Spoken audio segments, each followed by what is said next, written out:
तो कहानी की शुरुआत में हम यूएसए और रशिया के बीच चल रहे कोल्ड वॉर को देखते हैं, जिसके चलते रशिया की सोवियत यूनियन पेट्रियट नाम की एक सीक्रेट ऑर्गेनाइजेशन चला रही होती है, जिसमें काफी सारे साइंटिस्ट मिलकर डिफरेंट नेशनैलिटीज के लोगों के ऊपर एक्सपेरिमेंट्स करके उन्हें सुपर हीरो बना रहे होते हैं, ताकि वो सुपर हीरोज दुश्मनों से अपनी मातृभूमि की रक्षा कर सकें। हालांकि एक मिस्टीरियस एक्सप्लोजन के कारण उस लैब के साथ साथ उनका एक्सपेरिमेंट भी खत्म हो जाता है। इस हादसे के बाद से किसी को भी सुपर हीरो और उन्हें बनाने वाले साइंटिस्ट के बारे में कुछ पता नहीं होता कि आखिर वो सभी कहां और किधर चले गए। प्रेजेंट टाइम में रशियन आर्मी अपने नए रोबोट्स की टेस्टिंग कर रही होती है। इन रोबोट्स को चलाने के लिए किसी इंसान की जरूरत नहीं थी, क्योंकि ये बहुत ही एडवांस्ड एआई थे। सभी की टेस्टिंग अच्छी होती है, लेकिन अचानक वो रोबोट्स घूमते हैं और अपनी ही टीम के टैंक्स और हेलीकॉप्टर्स पर हमला शुरू कर देते हैं। इन रोबोट्स के खिलाफ आर्मी कुछ नहीं कर पाती और फिर देखते ही देखते रोबोट्स आर्मी की सभी व्हीकल्स को डिस्ट्रॉय कर देते हैं, जिसके बाद वो सभी जनरल्स और टेक्नीशियंस पर हमला करके उन्हें भी मार डालते हैं। तभी हमें पता चलता है कि इस हमले के पीछे डॉक्टर कुराटोव का हाथ है, जो कि बहुत सालों पहले पेट्रियट प्रोजेक्ट के साइंटिस्ट में से एक था। डॉक्टर कुराटोव के पास काफी सुपर पावर्स आ चुकी थी, जिनसे वो बिजली पैदा करके मशीनों को कंट्रोल कर सकता था। वो उन सभी रोबोट्स को कंट्रोल करके अपने साथ ले जाता है। कुछ समय के बाद मिनिस्ट्री ऑफ डिफेंस इस इंसिडेंट के बारे में जानकारी निकालने के लिए मीटिंग करती है, जहाँ मेजर जनरल निकोलाई सबको कोल्ड वॉर के दौरान हुई घटनाओं के बारे में बताते हैं कि 1940 में कुराटोव नाम का डॉक्टर पेट्रियट प्रोजेक्ट के टेक्नोलॉजीज डिपार्टमेंट में इंचार्ज था, जहां कुराटोव मॉड्यूल 1 नाम के एक ऐसे प्रोजेक्ट पर काम कर रहा था जिसमें एक रिमोट के द्वारा किसी भी व्हीकल को कंट्रोल किया जा सके, पर उसका एक्सपेरिमेंट फेल हो गया, जिसके कारण उसका प्रोजेक्ट बंद करवा दिया। इसके बाद कुराटोव पेट्रियट प्रोजेक्ट के हेड प्रोफेसर विक्टर से जेलस होने लगा, क्योंकि विक्टर का इंसानों को सुपर पावर बनाने वाला एक्सपेरिमेंट सफल हो गया था। इसलिए कुराटोव ने अपने पर्सनल एक्सपेरिमेंट के लिए विक्टर की रिसर्च को चुराने का फैसला किया। असल में वो विक्टर को पीछे करके खुद को एक ग्रेट साइंटिस्ट बनाना चाहता था। इस कारण कई लोग उसके शिकार बन गए, इसलिए कुराटोव को अरेस्ट कर लिया गया, लेकिन वो किसी तरह भाग निकला और अपनी लैब में छिप गया। जिसके बाद आर्मी उसकी लैब पर गई, लेकिन कुराटोव ने उस जगह पर बॉम्ब लगा दिए थे, जिससे लैब में एक बड़ा एक्सप्लोजन हुआ और सभी लोग मारे गए। तब आर्मी जनरल्स को लगा कि कुराटोव मर चुका है, लेकिन कुराटोव बच गया था और इस एक्सप्लोजन से निकले केमिकल्स ने उसके शरीर को मॉड्यूल 1 एक्सपेरिमेंट में बदल दिया था। इसके बाद निकोलाई कहते हैं कि अब उसे हराने के लिए हमें उसके द्वारा बनाए गए सुपर हीरोज को खोजना होगा। इसी दौरान हम कुराटोव को आर्मी के गोदामों से उनके सभी व्हीकल्स और रिसोर्सेज को चुराते हुए देखते हैं। यहाँ मीटिंग के बाद ministry of defence patriot organisation को दोबारा ओपन करने का फैसला लेती है, जिसका चार्ज मेजर एलिना को दिया जाता है। एलिना अपनी टीम को ढूंढने का कहती है और इस मिशन का नाम द गार्डियंस रखा जाता है। अब जैसे ही उन्हें सुपर पावर्स की थोड़ी इन्फॉर्मेशन मिलती है, वो उनकी खोज में निकल जाते हैं, जहाँ सबसे पहले वो आर्मेनिया के एक हिडन टेम्पल में लेयर नाम के सुपर हीरो को ढूंढ निकालते हैं, जो कि यहाँ सन्यासी बनकर अपनी पुरानी जिंदगी को भुलाने की कोशिश कर रहा था। एलेना उससे पेट्रियट प्रोजेक्ट के बारे में बात करती है। तब लेयर अपनी पावर्स को दिखाते हुए पत्थरों को हवा में उठा लेता है और एलेना से कहता है कि मैं उस प्रोजेक्ट के साथ काम नहीं करना चाहता। लेकिन जब एलेना उसे बताती है कि कुराटोव जिंदा है, तो लेयर उनके प्रोजेक्ट में काम करने के लिए मान जाता है, क्योंकि लेयर को कुराटोव से बदला लेना है। इसके बाद वो ईस्ट कजाकिस्तान के लिए निकल जाते हैं, जहाँ हम खान नाम के दूसरे सुपर हीरो को देखते हैं। जब एजेंट्स हथियारों से भरी गाड़ियों के साथ उनके पास जाते हैं, तब खान अपनी पावर से बहुत तेजी से मूव करता है और सभी को तलवार से मार डालता है। तभी खान लेयर को देखकर रुक जाता है, जहाँ लेयर उसे भी कुराटोव से बदला लेने के लिए अपने साथ आने को कहता है। इसके बाद वो नॉर्दर्न साइबेरिया जाते हैं, जहाँ आर्सूस नाम का तीसरा सुपर हीरो जंगल में रह रहा था। आर्सूस जैसे ही कुछ सोल्जर्स को देखता है, तो वो एक जानवर में बदल जाता है, उन सभी को फेंकने लगता है। तभी इसकी नजर लेयर और खान पर जाती है। आर्सूस भी बदला लेना चाहता है, इसलिए वो भी उनके साथ शामिल हो जाता है। अब वो लास्ट सुपर हीरो को ढूंढने के लिए मॉस्को जाते हैं, जहाँ जीनिया एक फेमस परफॉर्मर बन गई है और वो अपनी पावर्स का यूज पूल में परफॉर्म करने के लिए करती है, क्योंकि जीनिया पानी में इनविजिबल हो जाती है। शाम को एक शो के बाद जीनिया खान को अपने ड्रेसिंग रूम में देखकर उस पर हमला कर देती है। तब खान फाइट को रोकने के लिए तेजी से मूव होकर दूसरी ओर खड़ा हो जाता है। इसके बाद वो जीनिया को याद दिलाता है कि वो उसका दोस्त है, पर जीनिया उस पर दोबारा अटैक करती है। तभी वहाँ लेयर आता है और जीनिया उस पर भी अटैक करती है। इस फाइट में लेयर जीतता है, क्योंकि उसी ने जीनिया को फाइट सिखाई थी। तभी आर्सूस वहाँ आता है और जीनिया को समझाता है कि हम सभी अपनी पावर्स के कारण पिछले 40 साल से जवान हैं। साथ ही कहता है कि भले ही तुम हमें याद ना करती हो, लेकिन तुम उस आदमी से बदला लेने के लिए हमारे साथ आ सकती हो, जिसने हमें ऐसा बनाया है। उसी इसी दौरान हम कुराटोव को देखते हैं जिसने अपनी क्लोन आर्मी को बना लिया होता है। वहीं सभी लोग अब पेट्रियट हेडक्वार्टर्स आ जाते हैं। ज़ीनिया बताती है कि उसे सिर्फ 1978 के समय की मेमोरी याद है जहां डॉक्टर्स ने उसे सेवास्टोपोल के पास देखा था, लेकिन उसकी पहचान कोई नहीं कर सका। उसे सिर्फ उसकी रिंग से अपना नाम पता चला, लेकिन डॉक्टर्स ने कहा था कि टाइम के साथ उसकी मेमोरी वापस आ जाएगी, लेकिन अभी तक ऐसा नहीं हुआ था। इसके बाद ज़ीनिया ने नोटिस किया कि उसकी एज बढ़ नहीं रही है, इसलिए वो लोगों की नजर में आने से बचने के लिए ट्रैवल करने लगी। ज़ीनिया अपनी पावर्स के बारे में बताती है कि वो पानी में इनविजिबल हो सकती है और किसी भी सिचुएशन के अकॉर्डिंग अपनी बॉडी के टेम्परेचर को कंट्रोल कर सकती है। इसी दौरान एलेना की टीम का एक ऑफिसर वहाँ आता है और उन्हें बताता है कि उन्होंने कुराटोव को एक कबाड़ खाने में नोटिस किया है और वो उस एरिया को अपने कमांड सेंटर की तरह यूज कर रहा है। इसके बाद सभी उस जगह पर पहुँचते हैं जहाँ बारिश होते देख ज़ीनिया खुश हो जाती है और पानी में भीग कर इनविजिबल हो जाती है। तभी उन्हें पता चलता है कि किसी ने उनके सिग्नल को जैम कर दिया है, इसलिए वो अब हेडक्वार्टर से कम्युनिकेट नहीं कर पाएंगे। अब वो चारों अलग अलग जगह से हमला करने के लिए एक दूसरे से अलग हो जाते हैं, जहां ज़ीनिया बिना परवाह किए अंदर चली जाती है। यहाँ कुराटोव के गार्ड्स के पास स्पेशल गॉगल्स होते हैं जिनसे उन्हें ज़ीनिया का बॉडी टेम्परेचर दिखाई देता है, इसलिए वो तुरंत अपने स्पेशल वेपन से ज़ीनिया को फ्रीज कर देते हैं। दूसरी ओर आरसूस और खान अपनी पावर से ज्यादा लोगों को मारने लगते हैं। जब खान चलना बंद करता है तब गार्ड उस पर पैरालाइज डार्ट से अटैक करके उसे रोक देता है। वहीं आरसूस को भी एक जाल में फंसाकर पकड़ लिया जाता है। इधर बिल्डिंग के अंदर लहर अपनी बॉडी को पत्थरों से ढकने से पहले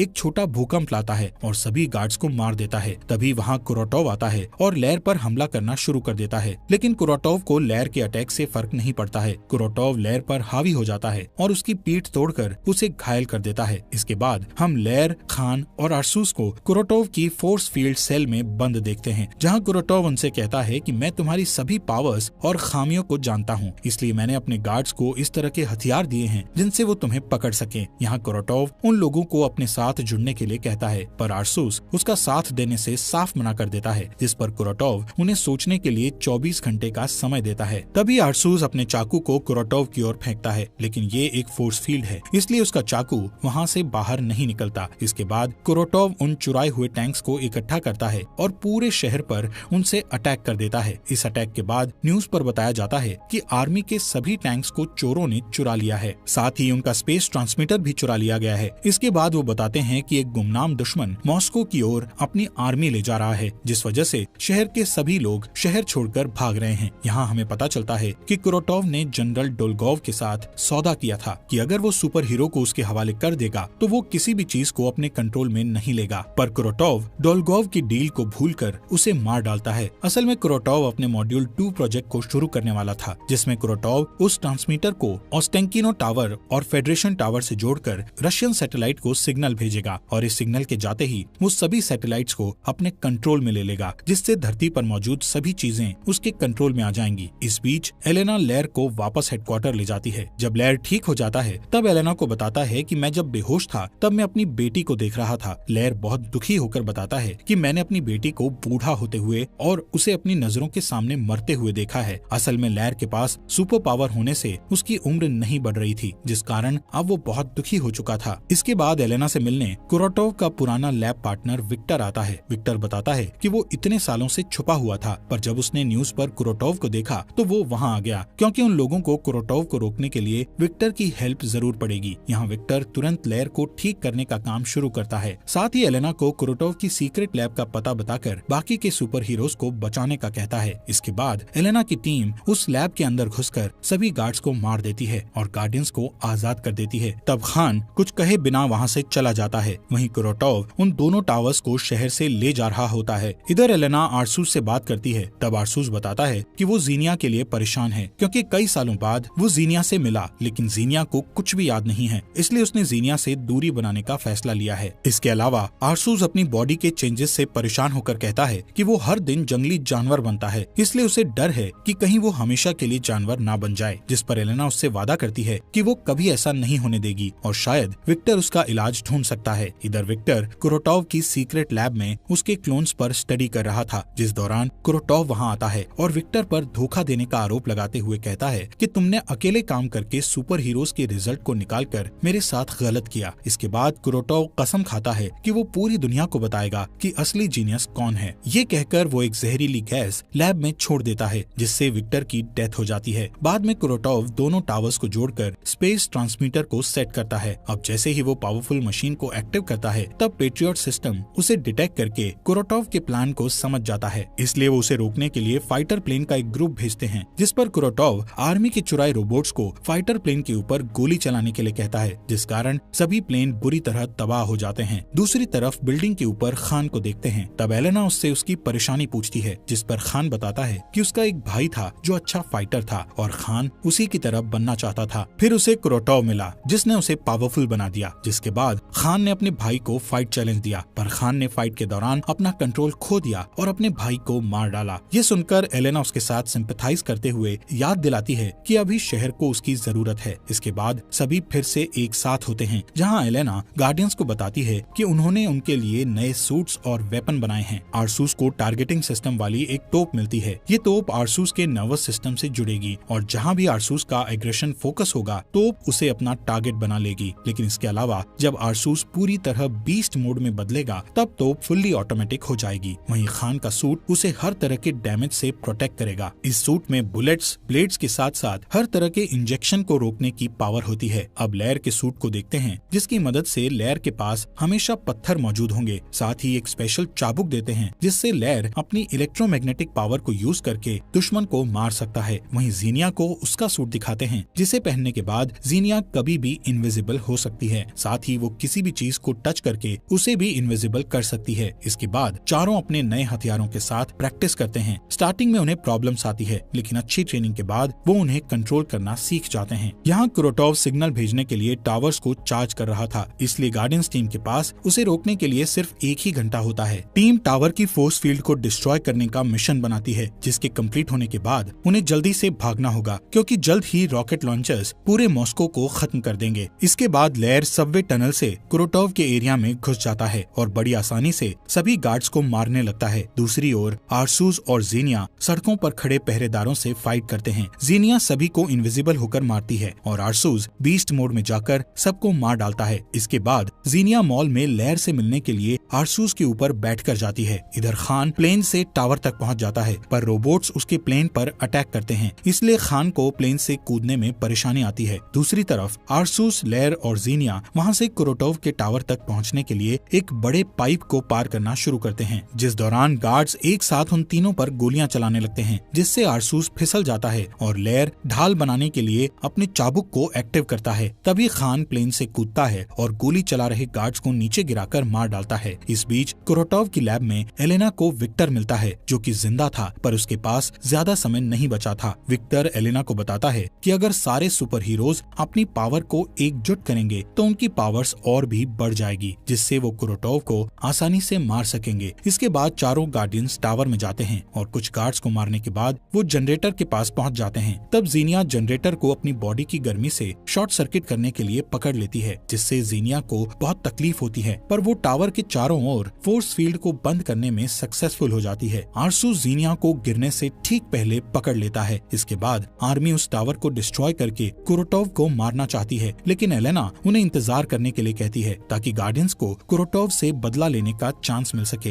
गार्डियंस कुरोटोव से लड़ने उसके पास जाते हैं, जहां कुरोटोव अपनी पावर से आरसूस की तोप और लेयर के चाबुक को आसानी से डिसेबल कर देता है। इसके बाद वो खान को भी पीटता है। तभी जीनिया इनविजिबल होकर उसे चकमा देती है और लेयर को छूकर उसे भी इनविजिबल बना देती है। इस तरह वो दोनों मिलकर चाबुक से कुरोटोव को पकड़ लेते हैं। तब खान उसे ब्लेड से मारने की कोशिश करता है, लेकिन कुरोटोव बहुत स्ट्रॉन्ग था, इसलिए वो खुद को शॉक वेव से फ्री करके तीनों गार्डियंस को पीछे धकेल देता है। तभी आरसूस बीस्ट मोड में उठकर कुरोटोव पर अटैक करता है, लेकिन कुरोटोव उसे भी मारकर घायल कर देता है। इसी दौरान आर्मी उस जगह को ब्लास्ट करने के लिए मिसाइल्स लॉन्च करने का ऑर्डर देती है। यहाँ खान एक प्लेन को उड़ते देखकर अपनी ग्रैपल लाइन को उससे जोड़ता है और अपने सभी साथियों को लेकर वहाँ से दूर ले जाने लगता है। तभी कुरोटोव उस प्लेन को कंट्रोल कर लेता है, इसलिए खान को लाइन काटनी पड़ती है। इसके बाद सभी एक नदी में गिर जाते हैं। ठीक उसी समय आर्मी मिसाइल लॉन्च करती है, लेकिन वो कुरोटोव तक पहुँच पाती इससे पहले वो उन्हें कंट्रोल करके आसमान में उड़ा देता है। अब कुरोटोव फिर से सैटेलाइट से कांटेक्ट बनाना शुरू करता है। यहाँ एलेना नदी के किनारे गार्डियंस से मिलती है और उन्हें विक्टर की बताई सारी बातें बताती है। इसलिए गार्डियंस जोखिम लेने का फैसला करते हैं और अपनी सारी पावर्स लेयर पर कंसंट्रेट करते हैं, जिससे एक एनर्जी बनती है और टावर को डिस्ट्रॉय कर देती है, जिससे कुरोटोव की डेथ हो जाती है। इसके बाद हम न्यूज देखते हैं जिसमें बताया जाता है कि शहर को अनजान ताकत से बचा लिया गया है। असल में अभी भी किसी को गार्डियंस के बारे में नहीं बताया गया था। सभी का मानना था कि आर्म्ड फोर्सेस ने शहर को बचाया है। एलेना गार्डियंस को उनकी हेल्प करने के लिए थैंक्स बोलती है। अब जीनिया की मेमोरी भी वापस आ चुकी थी और वो फिर से आरसूस के साथ अच्छी लाइफ शुरू करना चाहती थी। सभी गार्डियंस वादा करते हैं कि अगर फिर से कोई बड़ी मुसीबत आती है तो वो वापस आएंगे। उनके जाने से पहले एलेना उन्हें बताती है कि उन्हें बाकी के गार्डियंस मिल गए हैं। कुछ समय बाद आधी रात में दो आदमी एक वैन को रोकते हैं जिससे एलेना बाहर आती है और उनसे लड़ती है। तब एलेना को एक आदमी से पता चलता है कि उसे फेरम नाम के किसी आदमी ने भेजा था। ये नाम सुनकर एलेना टेंशन में आ जाती है और इसी के साथ ये मूवी यहीं पर खत्म हो जाती है। दोस्तों, आपका दिल से शुक्रिया हमारे चैनल फॉक्स एक्सप्लेनर हिंदी को सब्सक्राइब करने के लिए।